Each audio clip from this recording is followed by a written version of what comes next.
នឹងកើតជាមនុស្សគួរឲ្យល្អប្រពៃចរិតឲ្យថ្លៃតម្លៃឧត្តមសមសួន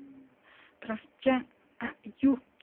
ពេបជ្រាយខាក់ស្ដោះបងប្អូនឲ្យត្រូវតាមក្បួនច្បាប់ជូនចាស់ទុំទូនមាននឹងកើតជាមនុស្សស្ម័គ្រអស់ពីចិត្តអត្រេនឹងអ្នកផងក្បែរទុះគេស្អប់ខ្ពើមជើងប្រានធ្វើចិត្តឲ្យល្អអារម្មណ៍បវរសុខសាន្តញាតថៅសំដានជាស្ពានចម្លងឆ្លងត្រើយនឹងចិត្តស្រឡាញ់ទន្ទិញពាក្យជូនត្រង់ត្រាប់ចេះ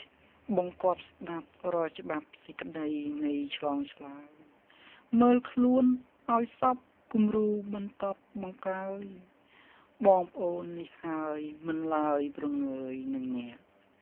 នឹងចេះគោរពអស់សពចាស់ទុំមីមី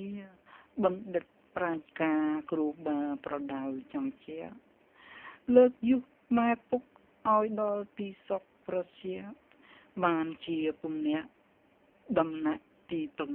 ដល់ថ្លៃថ្នូរ